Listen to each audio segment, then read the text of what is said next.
Bismillahirrahmanirrahim. Qala al-musannif rahimahullah ta'ala wa nafa'ana bihi wa bi'ulumihi fid dharain amin ya rabbal alamin. Faslun utawi iki ku fasal suci. Faslun utawi iki ku fasal suci. Walladzi utawi perkara. Walladzi utawi perkara yujibu kang majibaken apa alladzi al-husla ing adus. Perkara kang majibaken adus iku sitatu asya'a 6 pira-pira perkara. Salah satun rupane utawi telu.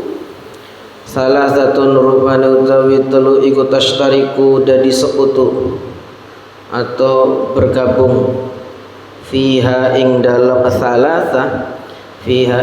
salasah sapa ar-rijalu pira-pira wong lanang wan nisa'u lan pira-pira wong wadon. Wahia utawi salasah iku iltiqaul khitanaini, ketemune khitan loro. Iltiqaul khitanaini, ketemune khitan loro. Wa ingzalul mani lan metu mani. Wal mautu lan mati. Wa salasatun utawi telu iku takhtassu dadi khusus biha kelawan salasah apa an-nisa'u pira-pira wong wadon. Wahia utawi salasah iku al-haidu haid wan nifasu lan nifas wal wiladatu lan lairan. Baik, bismillahirrahmanirrahim. Hal-hal yang mewajibkan mandi itu ada 6. Jadi yang bikin mandi menjadi wajib hukumnya ada 6. Yang 3 berlaku untuk laki-laki maupun perempuan, dan 3 lainnya khusus hanya untuk wanita. 3 perkara yang mewajibkan mandi baik bagi laki-laki maupun perempuan adalah 1. Iltiqaul khitanaini, pertemuan 2 kemaluan, yakni kemaluan laki-laki dan perempuan. Yang kedua keluar mani. 3 adalah mati. Ini sama bagi laki-laki maupun perempuan. Sedangkan 3 hal yang khusus yang mewajibkan seseorang mandi, ini khusus bagi wanita. Seorang wanita wajib mandi, dan ini sebabnya khusus hanya untuk wanita adalah haid, nifas dan melahirkan, wal wiladah dan melahirkan. Baik, fasal mandi. Hukumnya dulu, mandi itu hukumnya ada 5. Mandi hukumnya ada 5. Hukum mandi ada 5. 1. Wajib. Kapan mandi menjadi wajib? 1.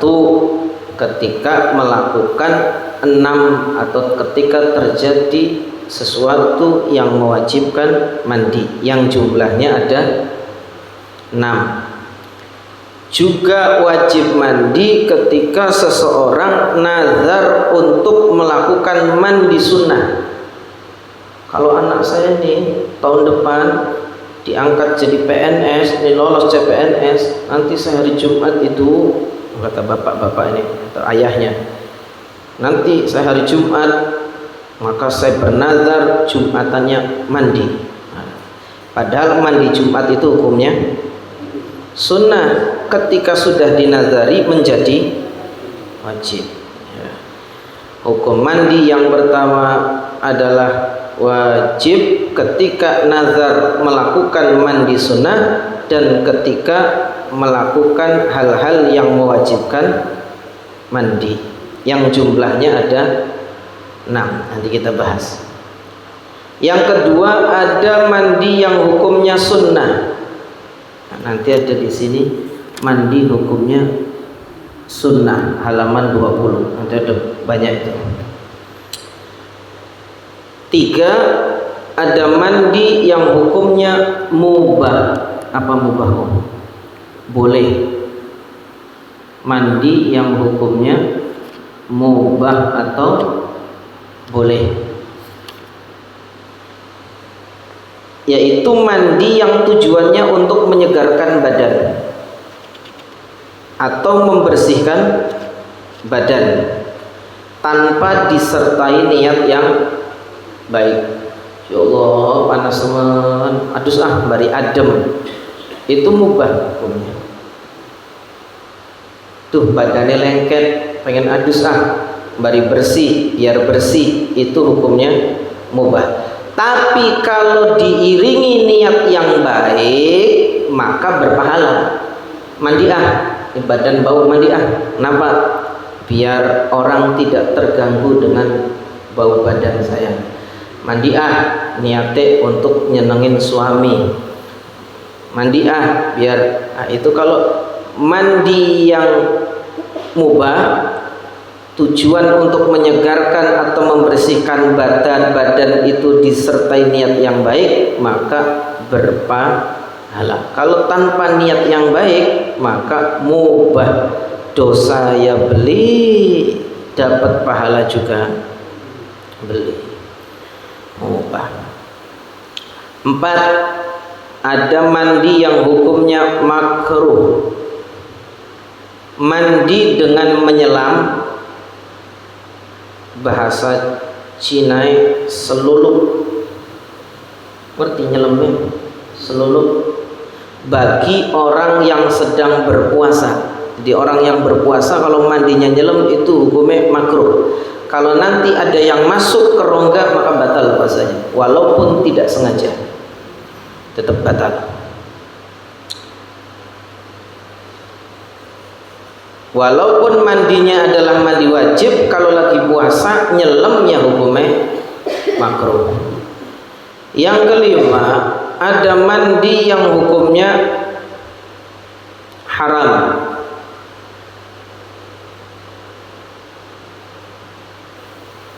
Kapan mandi menjadi haram? Haram nih ada dua, ada haram namun sah. Yang pertama, airnya dapat nyuri, banyunya oleh nyolong. Ada orang mandi, airnya dapat nyuri, mandinya hukumnya haram. Tapi kalau dia menghilangkan hadas besar maka sah hilang hadas besarnya. Kalau mandinya untuk Jumatan, mandi sunnah, maka sah mandi sunnahnya, tapi hukumnya haram. Artinya tidak berpahala tapi mendatangkan dosa, tapi hilang hadasnya.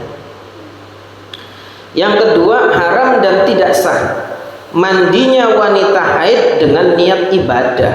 Wong lagi haid niatnya untuk ibadah, untuk menghilangkan hadas besar, masih haid. Itu namanya nanti menjadi tanakut. Tanakutku bertentangan, masih haid, kecuali darah haidnya berhenti. Itu.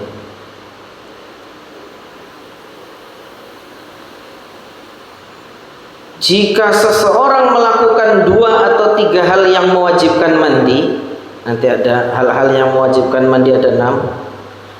Ada hal-hal yang mewajibkan mandi sekarang.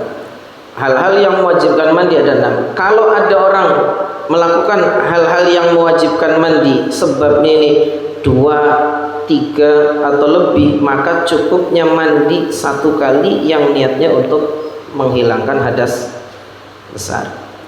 1, hal-hal yang mewajibkan mandi adalah iltiqaul khitanain, bertemunya 2 kemaluan. Ukurannya, Pak, masuknya hasyafah. Ngerti hasyafah? Hasyafah itu, mohon maaf, kepala kemaluan laki-laki, itu namanya hasyafah, ke dalam farji. Jadi kalau kepala kemaluannya sudah masuk, wajib mandi biarpun tidak keluar mani. Bisa tak? Ya bisa. Bahaya pengantin baru lagi begitu keburu gempa ya. Nah, kalau hasyafahnya sudah masuk ya berarti wajib mandi. Wajib mandi ini walaupun zakar yang masuk adalah zakar terpotong. Ada kemaluan laki-laki terpotong, dimasukin, wajib mandi. Walaupun zakarnya binatang, ada orang hubungan dengan binatang, tetap wajib mandi. Atau dengan zakarnya, kemaluannya orang yang sudah mati, tetap wajib mandi. Jadi saya dulu di pesantren diceritai sama Al-Maqbulah Kiai Qasim Mukawi, guru saya. Itu ada dulu seorang ulama namanya Ibnul Mayyit. Ibnu itu anak laki-laki, Mayyit itu orang mati. Jadi Ibnul Mayyit itu anak laki-lakinya orang mati. Kenapa dinamai Ibnul Mayyit? Sebab ada seorang kiai meninggal dunia, wafat. Badannya wafat, tapi pangapunten, zakarnya masih hidup. Dihukumi mati kone urip, dihukumi urip kone mati. Ayo pripun? Akhirnya kata ibunya, sudah bawa aja ini jenazahnya ke kamar biar nanti urusan saya. Pokoknya nanti beres. Entah diapain gitu. Nah, terus ibunya masuk keluar, udah beres, mandikan, kafani, sholatkan dan dikuburkan. Ternyata ibunya ini hamil. Ibunya ini hamil. Dua anak, dia namailah anak itu Ibnul Mayyit, anaknya wong mati. Tapi kaya-kaya ning Cirebon belum pernah kejadian mengonon ya. Anaknya paling nempel ya mati. Nempel mati pernah aja. Viral ya. Dan walaupun masuknya tanpa sengaja, tetap wajib mandi. Saya nggak sengaja tetap mandi. Dan yang dimaksud farji dalam hal ini adalah seluruh anggota yang disebut farji.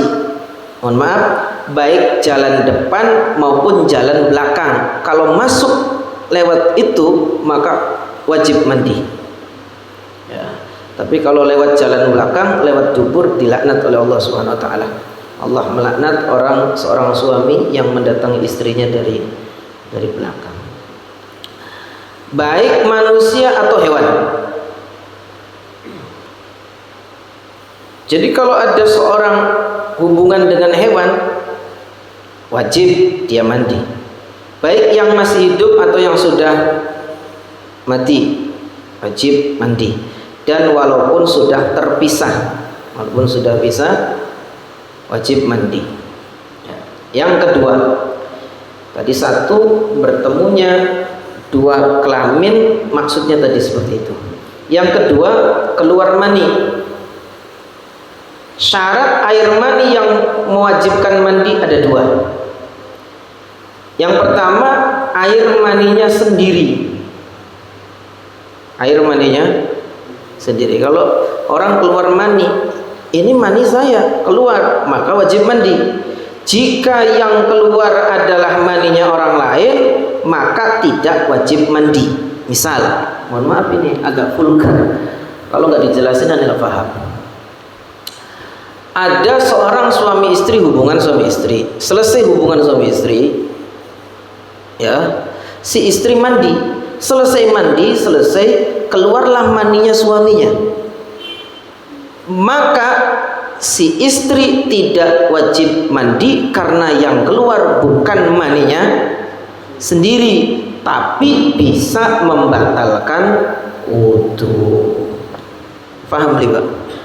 Paham Bu ya? Nah, dua.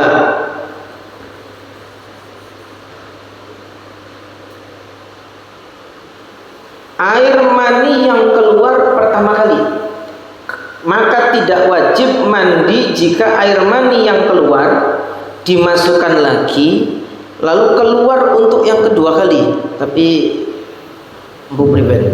Nah, ini tidak wajib mandi. Namun air mani yang keluar kedua ini dapat membatalkan wudu. Tiga, jujur lah. Yang mewajibkan mandi yang ketiga apa tiga? Wal maut, mati. Nah, mati. Nanti mati ada pembahasannya khusus. Bab jenazah nanti. Karena tidak semuanya mayit itu wajib dimandikan. Laki-laki dan perempuan bisa bertemu dua kelaminnya, bisa sama-sama keluar mani, bisa sama-sama mati. Wa thalathatun takhtassu bihan nisa. Yang tiga khusus bagi perempuan, yaitu haid. Wahyal haid. Darah haid itu darah yang keluar dari farji seorang wanita yang berusia 9 tahun hijriyah dengan jalan sehat, jadi sehat, dan bukan sebab melahirkan. Orang yang telah berhenti darah haidnya wajib mandi. Ini kita ketemu juga orang-orang yang kenapa nggak ngaji-ngaji haid? Masa haid sampai sebulan? Iya udah berhenti sih seminggu yang lalu, cuman males buat mandi wajibnya. Astagfirullahaladzim. Kalau darah haid sudah mandi itu wajib sholat. Kalau wajib sholat itu ya wajib mandi. Dia dikira menghindari kewajiban itu nggak mandi ngawur. Kalau berhenti darah haidnya wajib mandi. Lalu wan nifasu nifas.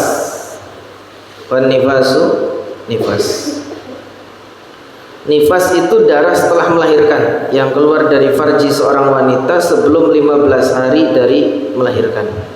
Sebelum 15 hari dari melahirkan. Ada bab nifas, sudah pernah kita bahas ya, khusus haid dan nifas. Orang yang telah berhenti darah nifasnya maka wajib mandi.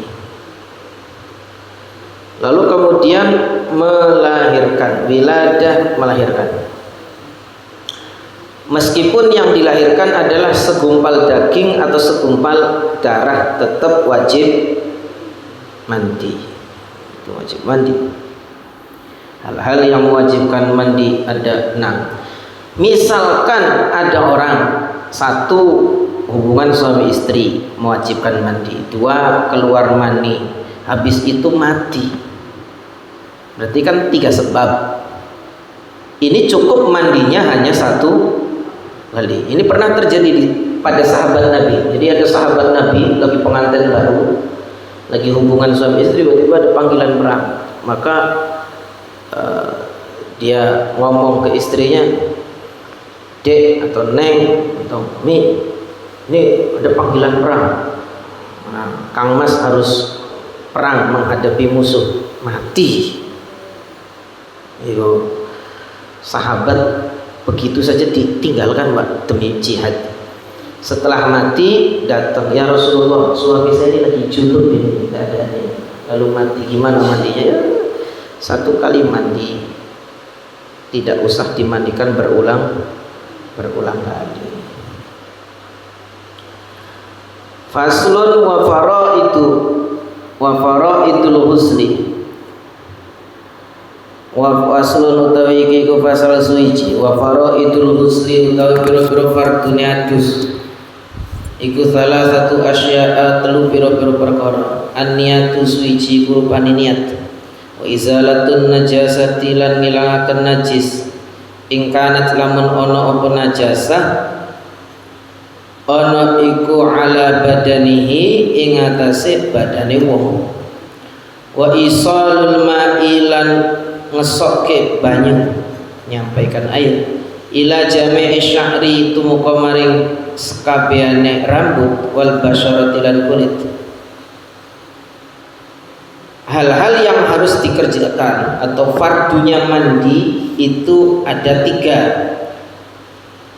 Satu, niatnya niat menghilangkan hadas besar atau niat mandi wajib. Kapan waktu niatnya? Awal basuhan. Ketika awal menuangkan air ke badan, itu wajibnya. Kalau ada orang mandi lalu dia baru ingat di tengah-tengah, saya belum niat, maka mandi tadi adalah bukan mandi wajib, maka dia harus mengulangi dari awal yang disertai dengan niat. Ya, niat. Kalau ada mandi wajib dan mandi sunnah, bagaimana? Ya, harus niat mandi wajib dan niat mandi sunnah. Niat saya mandi wajib menghilangkan hadas besar, fardu karena Allah Ta'ala, dan niat saya mandi hari Jumat, sunnah karena Allah, itu boleh. Yang kedua adalah menghilangkan najis dari badan, membersihkan badan dari najis. Kalau ada najis dihilangkan dulu. Yang ketiga adalah meratakan air ke seluruh rambut dan kulit. Jadi meratakan air. Badan yang wajib dibasuh itu hanya bagian luarnya saja, rambut, kuku, tempat tumbuh rambut, kulit. Bagi yang belum khitan wajib mengalirkan air pada bagian bawah kuluk. Ana wong durung sunat maka dibuka, dan hendaknya memperhatikan bagian badan yang dikhawatirkan tidak kena basuhan air, ketiak, lipatan perut, kedua telinga, ya, bagian yang ada di antara kedua paha dan kedua pantat. Perhatikan, jangan sampai tidak terkena air. Baik, ini fardunya wudu wa sunanuhu khamsatu asya'a, insyaallah nanti dilanjutkan. Wallahu a'lam.